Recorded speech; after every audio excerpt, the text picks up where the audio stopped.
Hello friends, मेरा नाम विशाल है and welcome to my channel programming with Vishal. तो फ्रेंड्स, आज के वीडियो में हम लोग देखेंगे कि अगर हमें स्टॉक मार्केट का डेटा अपने वेबसाइट में दिखाना हो तो किस तरीके से हम उसे दिखा सकते हैं। तो यहाँ पे फ्रेंड्स एक वेबसाइट है जिसका मैं यूज करने वाला हूँ, जो आपको अभी मेरे जो स्क्रीन है यहाँ पे दिखाई दे रही है। वेबसाइट का नाम है अल्फा वेंटेज। अब ये अपने अलग अलग एपीआईज देते हैं डेटा डिस्प्ले करने के लिए। इनके डॉक्यूमेंटेशन में चलते हैं एक बार।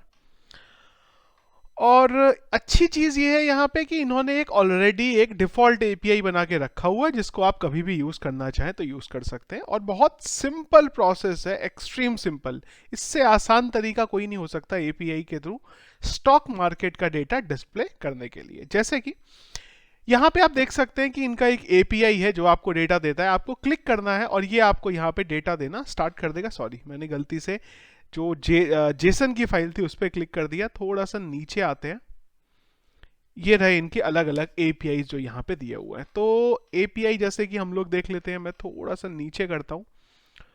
और रियल टाइम रिलायंस, जैसे कि चलिए हम लोग ये वाला एक बार देखते हैं। तो ये एपीआई आपने खोला। अब ये यहाँ पे क्या करने वाला है, रिलायंस का बीएसई के अकॉर्डिंग आपको जो डेटा है डेट वाइज निकाल के दे देगा। कितने पे ओपन हुआ, क्या हाई था, लो था, क्लोज था, क्या वॉल्यूम था, सारी की सारी डिटेल्स आपको यहां से जो है मिल जाएंगी। अलग अलग एपीआई है। आपको डेली बेस पे चाहिए, आपको पर डे का डेटा चाहिए कि हर पर्टिकुलर एक एक दो दो मिनट बाद कितना फ्लैक्चुएट हो रहा है, वो सारे के सारे जो एपीआई है आपको यहां पे मिल जाएंगे।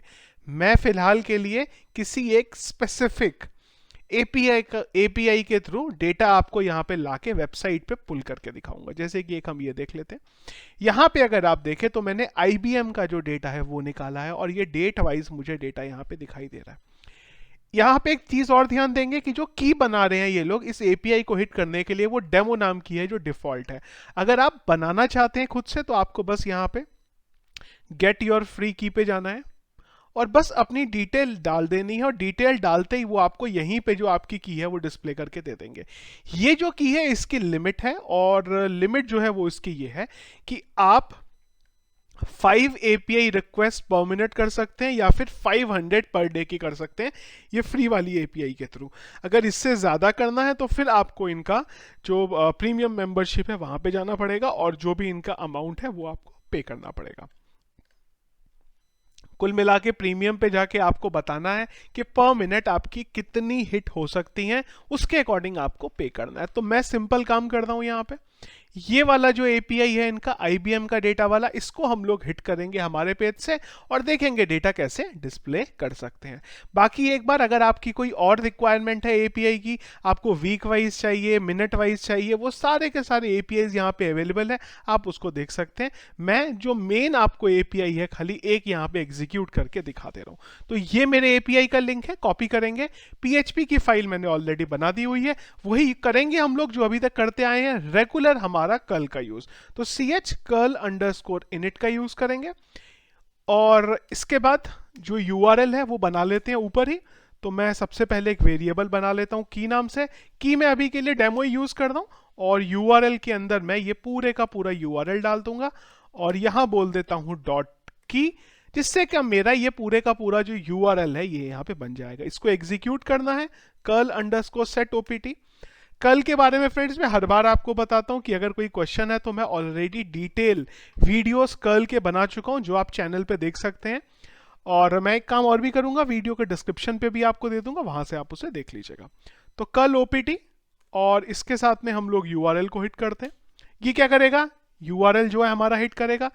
इसके बाद कर्ल अंडरस्कोर सेट ओपीटी और ch के थ्रू हम लोग कर देंगे return underscore transfer underscore return transfer false. थोड़ी सी जो स्पेलिंग है मेरी गलत हो गई। एक्चुअली में ये मेरा ऊपर आना चाहिए था यहाँ पे और ये हटना चाहिए था। तो रिटर्न ट्रांसफर को एक्चुअली में हम लोग ट्रू कर देंगे यहाँ पे। इसके बाद एग्जीक्यूट करेंगे तो मैं बोल देता हूँ result equal to curl underscore execute के लिए exec और जो हमारा वेरिएबल है पॉइंटर वाला उसे यहां डालेंगे। कर्ल को यहां पे कर देंगे हम लोग क्लोज, CLOSE $CH के थ्रू, और जो डेटा आया उसको प्रिंट करा देंगे। जेसन में डेटा है, अगर आप देखेंगे ध्यान से तो जेसन को एरे में कन्वर्ट कर लेते हैं। तो मैं डाल देता हूं result is equal to JSON underscore decode, ये डेटा यहां डाल देते हैं और इसको ट्रू भी कर देते हैं, एरे में कन्वर्ट होके मिलेगा। फ्री कर देते हैं, प्रिंट अंडरस्कोर आर रिजल्ट कर देते हैं। चलिए डेटा सारा आ जाएगा। चलते हैं एक बार, और ये जो लिंक है लोकल पे इसे हिट करते हैं। चलिए जी, यहीं पे एरर आ गया, कहीं पे तो हमने कुछ गलत किया है। तो कल देखिए यहां पे गलत किया है, मुझे यूआरएल देना था, तो मैं इसे बोल देता हूं कल ओपीटी यूआरएल, हिट करते हैं। तो सारा का सारा जो डेटा है वो एरे की फॉर्म में मेरे पास यहां पे आ गया, ये सारा का सारा डेटा।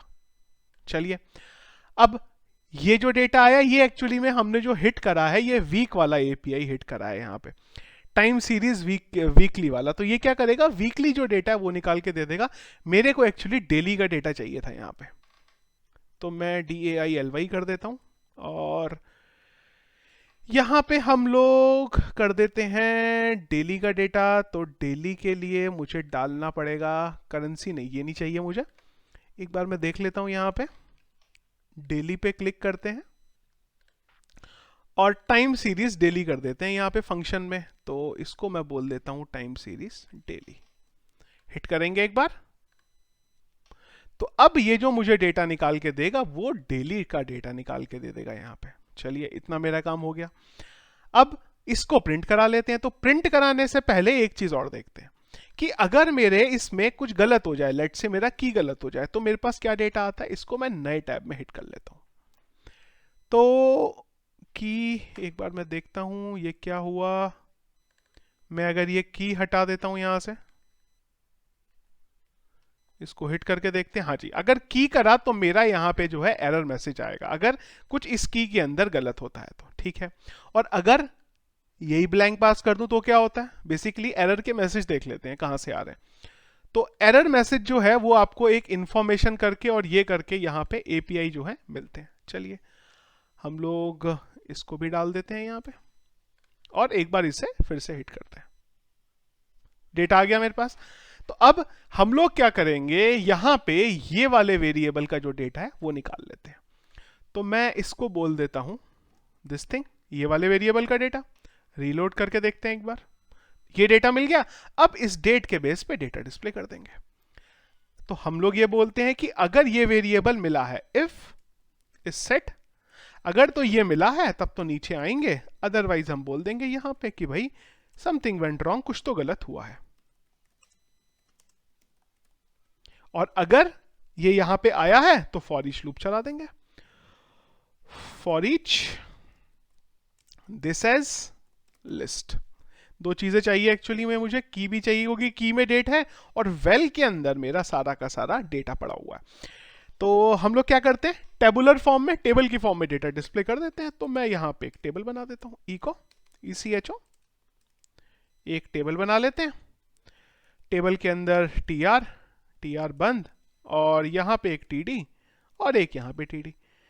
डेट, जो जो डेटा दिखाना है वो दिखा देते हैं। मैं खाली यहां पे इतना ही दिखा रहा हूं कि उसका ओपन कितने पे, हाई क्या गया था, लो क्या गया था, कुछ भी आप लोगों को खाली एक्सप्लेन करने के लिए मैं यहां डाल दे रहा हूं। तो मैं एक डाल दे रहा हूं ओपन, और एक डाल दे रहा हूं हाई, लो, हाई और लो, ओपन, हाई और लो, तीन चीजें मैं डाल दे रहा हूं यहां पे, और इसी को लूप में यहां पे रन कर दूंगा।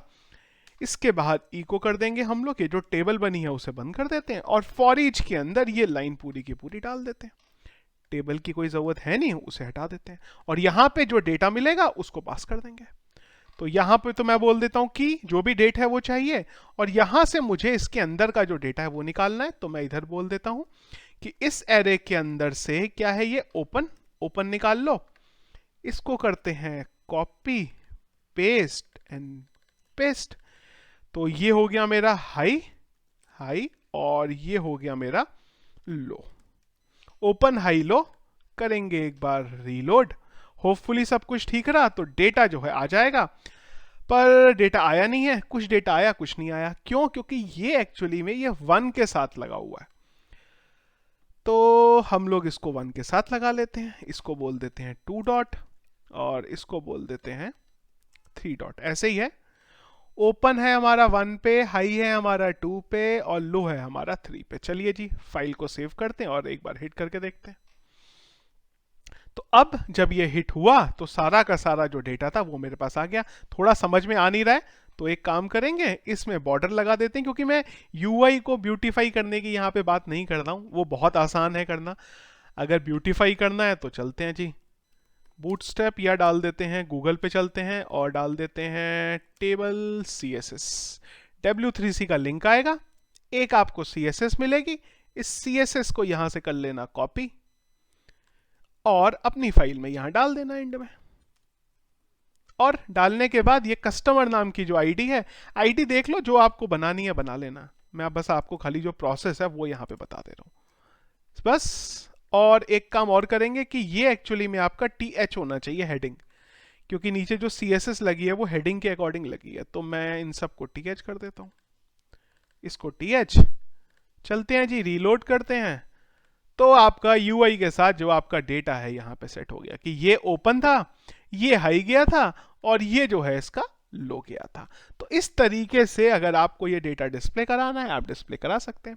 अब अगर आपकी ये रिक्वायरमेंट है कि आपको खाली एक ही डेटा डिस्प्ले कराना है, किसी पर्टिकुलर डेट का डेटा डिस्प्ले कराना है, तो आपको फॉर ईच में से वो पर्टिकुलर डेट को ले लो, खाली फॉर ईच की भी जरूरत नहीं है। इसके आगे बस वो डेट डाल दो तो आपको वो जो डेट का डेटा है वो भी यहाँ पे मिल जाएगा। सिंपल है, एपीआई को कॉल करना और एपीआई को कॉल करके डेटा आपको निकाल के अपने वेबसाइट पे डिस्प्ले कर देना है। तो ये था फ्रेंड्स हमारा आज का वीडियो, किस तरीके से स्टॉक मार्केट का डेटा आप अपने वेबसाइट पे दिखा सकते हैं with the help of APIs. Video friends अगर पसंद आया तो प्लीज इसको लाइक और शेयर जरूर करिएगा। चैनल अगर आपने हमारा अभी तक सब्सक्राइब नहीं किया है तो उसे सब्सक्राइब कर लीजिए। Thank you.